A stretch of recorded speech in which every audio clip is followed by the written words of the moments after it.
Leading Ladies, an African podcast on historical women leaders. The assumption in our past has been women have not made an impact in the fight for women's rights.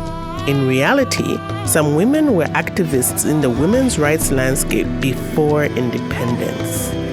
Meet Betty Chilombo Chilunga, the women's rights activist. Betty was born Betty Chilombo in 1938 in Chavuma, northwestern province of Zambia, then northern Rhodesia.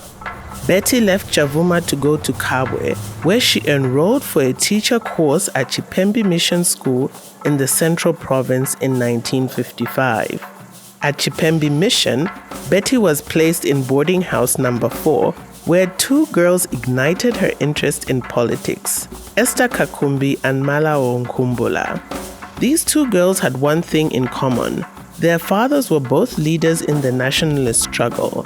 Malao's father was Harry Mwanga Nkumbula, the leader of the African National Congress, ANC, in northern Rhodesia, and Mateo Kakumbi, Esther's father, was the African Representative Council Committee chairman and the ANC General Treasurer in northern Rhodesia. Unknown to the school authorities, the girls in boarding house number 4 held clandestine meetings highlighting the necessity to end the colonial rule.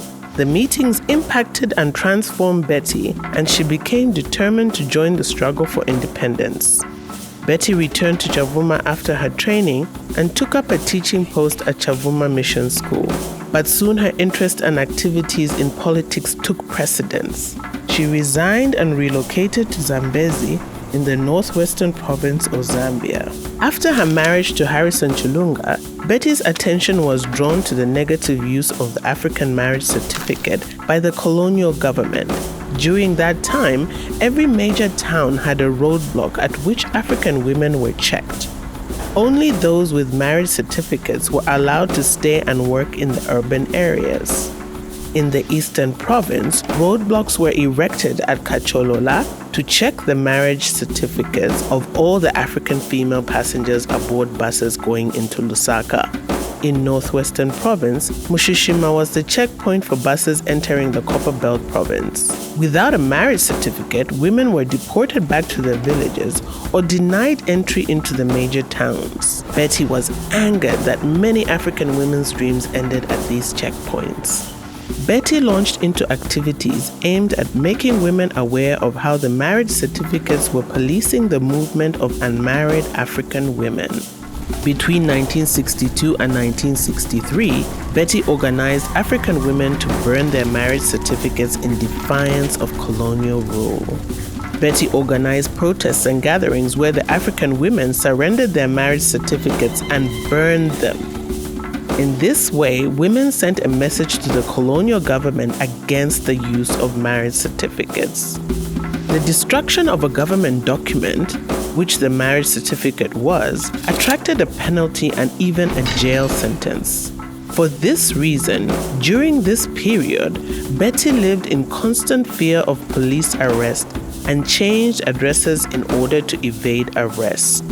The African marriage certificates protests addressed issues of mobility for women within the country, especially educated single women that wanted to leave the rural areas in search of employment in the urban areas. The protests also attacked and changed the stereotype that was perpetuated by the colonial government that every single African woman in the city was a prostitute. It also addressed the mentality of respecting women only if they were married. The use of African marriage certificates was eventually abolished. After independence, Betty was appointed to the Central Committee of the United National Independence Party unit, the ruling party, and she served as a member of the Central Committee in various provinces of the country. She retired from active politics in 1991. She is now an active member of the Freedom Fighters Association of Zambia and runs its office on Cairo Road in Lusaka. Betty never replaced her marriage certificate. She remained without one because, according to her, the impact of the African marriage certificate still evoked bad memories of the colonial system.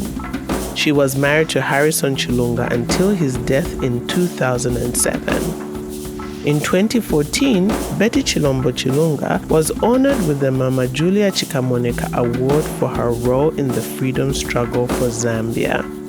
Women have been pioneers in fighting for women's rights in Zambia.